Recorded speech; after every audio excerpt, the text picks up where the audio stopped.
Many parents out there worry that their children won't know how to respond if they find themselves in a dangerous situation online. We've already been talking about this morning. Yeah, well, the solution for parents, what we're being told now, is to actually spend more time online with their kids. And it could be as simple as playing a video game together. And joining us now is parenting expert Dr. Joanne Orlando. Thanks for joining us this morning. Hello.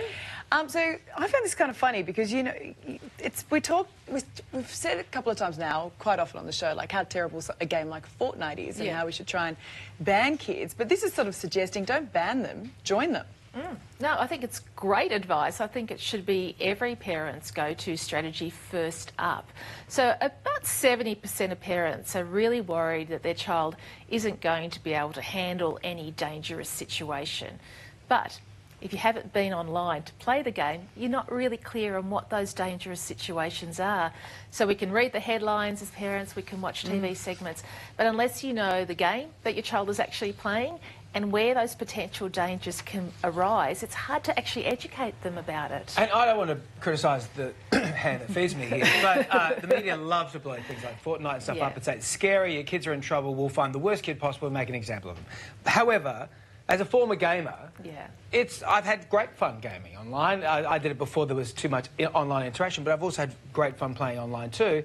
But I'm worried about getting my kids to start gaming too because I don't want to lose them to that. So where are most parents going wrong? Yeah, so there's a couple of things. One, but parents are often very judgmental about gaming, and that's because they're worried about it. So the talk with their child at home might be, oh, you're playing that game again, or that's a really bad thing. So there's a lot of negative kind of messaging from the parent to the child. So that's an issue. It creates quite a stressful home, but it also sort of is a kind of a barrier between you and your child. So if you're going to talk about the game, the child will probably just shut down on mum or dad's just going to say the same thing again. So there's that particular thing. And if you're not really sure of what's happening in the game, you know, our aim as parents is to guide our kids in every aspect of their life. So we go to soccer training, we take them to the park, we go to school, we talk to the parents, to hey, teachers. what level are you up to now on Mario Kart? Yeah, or just... Back in my day. or Frogger or Donkey Kong. We know those, and there wasn't any real safety issues. But games today are so much more complex. Kids are playing them online. There's lots of opportunity for other people to contact them, you know, random people that they don't know. So there is that safety element. Plus, there's a lot of sort of violent narratives, sort of sexual content. Absolutely. We're worried about that. But what is it exactly that your child is playing? Find that out.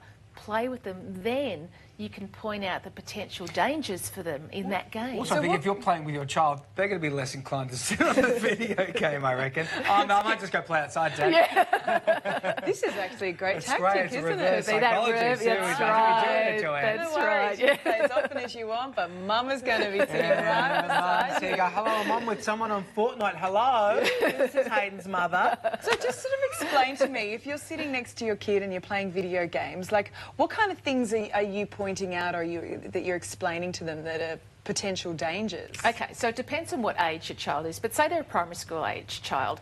So things like random people contacting them, of course you know that there's danger in there. So there's that.